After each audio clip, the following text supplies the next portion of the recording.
Tarnowskie Góry to miasto błogosławione, miasto, do którego przybywali ludzie z różnych stron świata. To cytat z 1927 roku autorstwa Jana Nowaka. Miasto to mieszkańcy. Wśród tych mieszkańców, obok katolików, ewangelików, również te miasto zamieszkiwali Żydzi, czyli wyznawcy religii mojżeszowej. Tarnowskie Góry to miasto wielu narodów, języków, wyznań. Ta wielokulturowość również była widoczna w panoramie przestrzennej miasta Tarnowskie Góry, a dowodem na to jest zachowana ponad stuletnia pocztówka. I kiedy na nią patrzymy, widzimy wieżę ratusza miejskiego. Obok niej wieżę z kościoła świętego Piotra i Pawła, to świątynia katolicka. Tuż obok niej smukła pojedyncza wieża kościoła Zbawiciela należącego do tarnogórskich ewangelików i obok widzimy kopułę tarnogórskiej synagogi.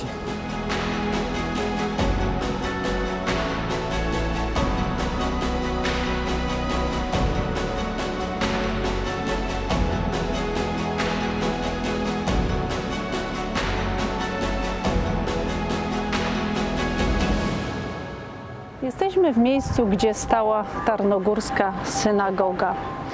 Początkowo społeczność gminy żydowskiej posiadała skromny budynek synagogi, ale wzrost liczebności gminy w drugiej połowie XIX wieku zapoczątkował plany budowy wielkiej synagogi. I tak 1 września 1864 roku uroczyście otwarta została synagoga w Tarnowskich Górach.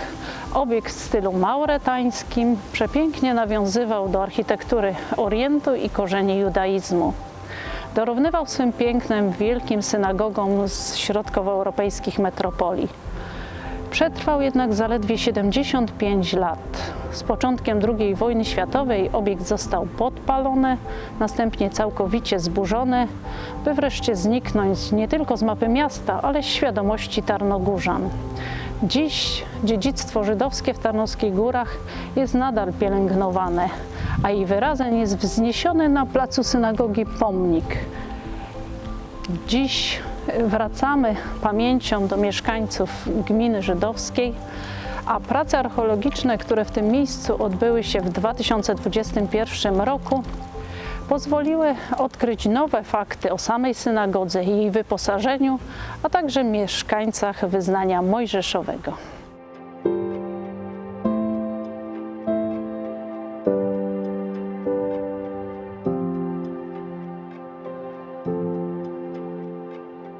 Gmina żydowska powstała w 1815 roku, tuż po tym, jak w państwie pruskim zezwolono Żydom na osiedlanie się w miastach i przyznano im prawa obywatelskie. Przez 130 lat współtworzyli to miasto. Budowali domy, prowadzili zakłady i sklepy, tak jak Dom Mody Sigismunda Nohera na Krakowskiej, kamienica Jakoba Fajga na Rynku, czy sklep kolonialny Leo Panowskiego na Zamkowej. Także inni i w innych miejscach przyczyniali się do rozwoju tego miasta. Chodzili do pracy, do szkoły, odpoczywali w domu, w mieście, cieszyli się i smucili, tak jak każdy.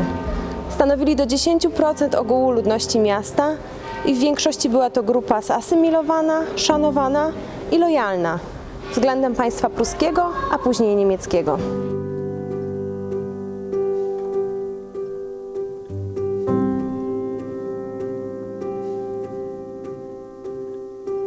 Na początku XX wieku miejscowa gmina żydowska wzniosła swój nowy gmach przy ulicy Górniczej. Znalazły tu swoją siedzibę liczne organizacje żydowskie. Związek Panien, Związek Kobiet czy Towarzystwo Opieki nad Chorymi Pogrzebowe Hevra Kadisza. Wszystko wskazywało, że miejscowa społeczność będzie nadal pomyślnie się rozwijać. W 1922 roku, kiedy Tarnowskie Góry znalazły się w granicach państwa polskiego, wielu Żydów stąd wyemigrowało.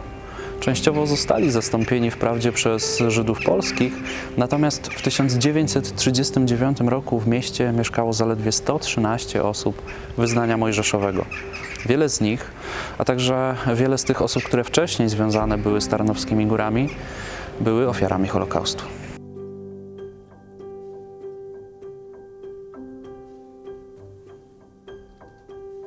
Dzisiaj o dawnej obecności wyznawców mojżeszowych w Tarnowskich Górach przypominają nam przede wszystkim te nieme kamienne nagrobki znajdujące się na cmentarzu żydowskim.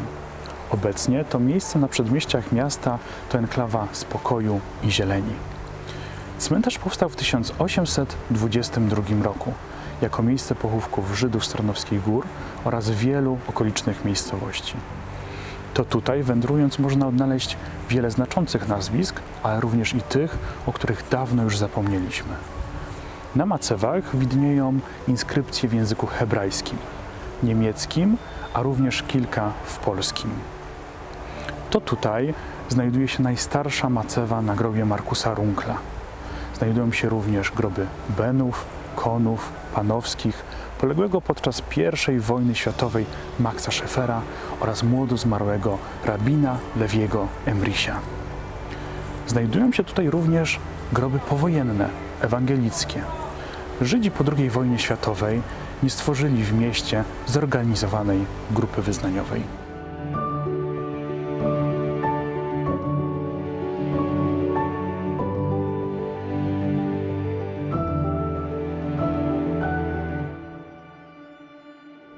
U wejścia na cmentarz pod koniec XIX wieku powstaje ten oto budynek, służący jako dom przedpogrzebowy.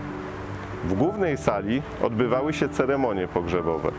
Część z pomieszczeń była wykorzystywana do rytualnego przygotowania ciał zmarłych, a inne służyły jako mieszkanie stróża. W głównej sali ceremonialnej do dzisiaj zachowały się ślady dekoracji malarskich, w tym cytat jednego z psalmów. Dzisiaj obiekt nie jest w najlepszej kondycji. Zdemontowany dach i ubytki w murach nie napawają nas optymizmem. Pomimo to miejsce to co jakiś czas ożywa filmem, muzyką, spotkaniem. Ku pamięci dawnych mieszkańców i ku korzyści dla nas, obecnych tarnogórzan.